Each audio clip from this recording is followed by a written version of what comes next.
नमस्कार, श्री स्वामी समर्थ. स्वागत आहे तुमचं माझे स्वामी या चॅनलवर. कशा आहात सर्व? मस्त ना? मस्तच राहा आणि स्वामी सेवा करत राहा. तर आजचा व्हिडिओ हा आहे की स्वामी सेवा कशी करावी. तर तुम्हाला आश्चर्य वाटेल की ही काय व्हिडिओ असा बनवते की स्वामी सेवा कशी करावी. तर आता सर्वांनाच माहिती आहे की स्वामी सेवा कशी केली जाते. तर मी खरंच तुम्हाला सांगू, मला आधी स्वामी सेवा कशी करतात हे सुद्धा माहिती नव्हतं. स्वामींची सेवा कशी करतात, काय केलं जातं, सेवा म्हणजे नेमकं काय असतं, कशा पद्धतीने सेवा केली जाते हे सुद्धा माहिती नव्हतं. तेव्हा मला काहीसुद्धा माहिती नव्हतं की केंद्र असतं, मठ असतं, केंद्रामध्ये अशी पुस्तके मिळतात नित्यसेवेची, अशी माळा मिळते, अशा पद्धतीने माळा ओढली जाते, काहीही मला माहिती नव्हतं.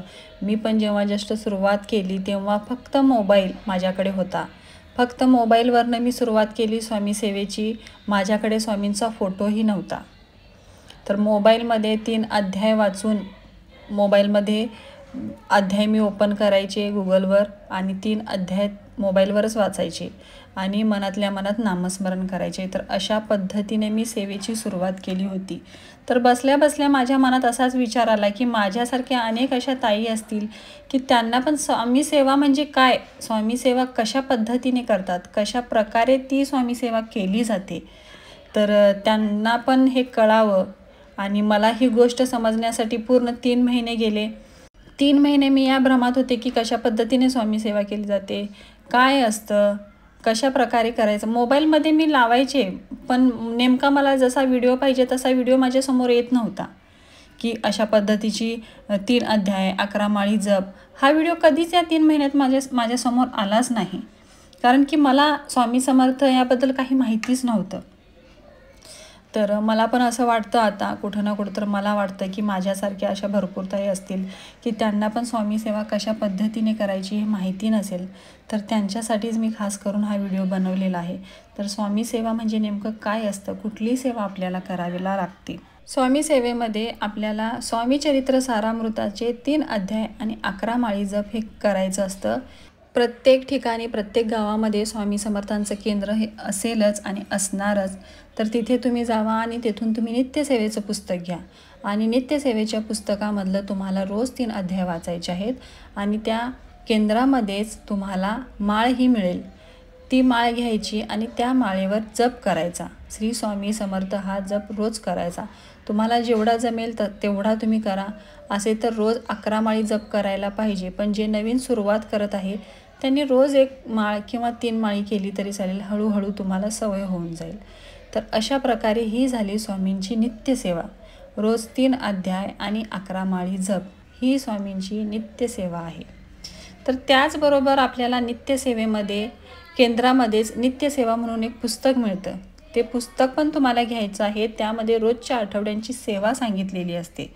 तर ती सेवा त्या पद्धतीने, प्रत्येक सेवा त्या पुस्तकात दिलेली आहे. तर त्या आठवड्याची ती सेवा तुम्ही रोज करू शकता. पण तुम्हाला त्यासाठी केंद्रात जाणे हे खूप महत्त्वाचं आहे. केंद्र कुठं आहे हे आधी तुम्ही चौकशी करा. त्या केंद्रामध्ये जावा आणि स्वामी चरित्र सारामृत आणि नित्यसेवेचं पुस्तक हे तुम्ही घ्या, जर तुम्हाला स्वामींची रोज सेवा करायची असेल तर. जर तुम्हाला ते जमत नसेल तर तुम्ही मोबाईलवर लावून द्या.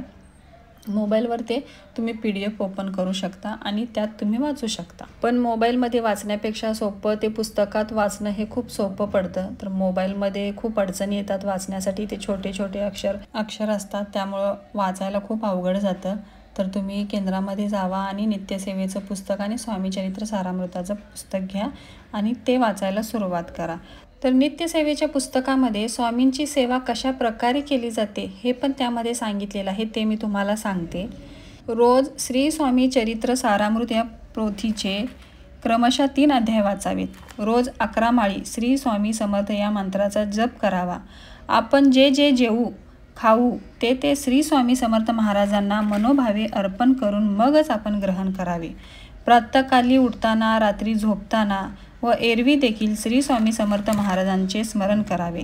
श्री स्वामी समर्थ महाराजांना रोज नैवेद्य व आरती करावी. आपले आचार, विचार, धर्म, संस्कृतीप्रमाणे असावे. मद्य, मांस वर्ज करावा. माता पिता यांच्याबद्दल आदर व त्यांना संतोष होईल असे वागावे. थोरांचा मान ठेवावा. सर्वांशी नम्र भावाने वागावे. सद्गुरू प्रणीत मार्गावर अनन्य श्रद्धा ठेवून इतरांनाही या फलदायी व अनमोल मार्गावर जास्तीत जास्त संख्येने सामील होण्यास प्रोत्साहन द्यावे.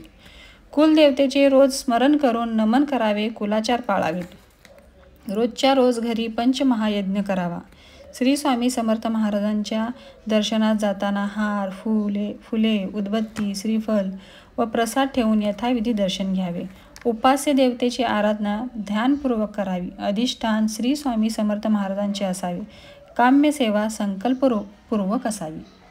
तर अशा प्रकारे नित्यसेवेच्या पुस्तकामध्ये महाराजांची सेवा कशा प्रकारे रोज आपण करू शकतो आपल्या दैनंदिन चर्येमध्ये, तर ते यामध्ये सांगितलेलं आहे. तर अशा पद्धतीने तुम्ही सेवा करू शकता.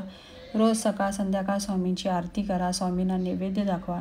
जे जे तुम्ही घरात बनवताय, वेगळं काही स्पेशली बनवून मग ठेवायचं असं नाही. जे जे तुम्ही काय बनवताय ते स्वामींसाठी ठेवा. कधी तर आवडीने काहीतरी स्वामींना गोड खाऊ घाला.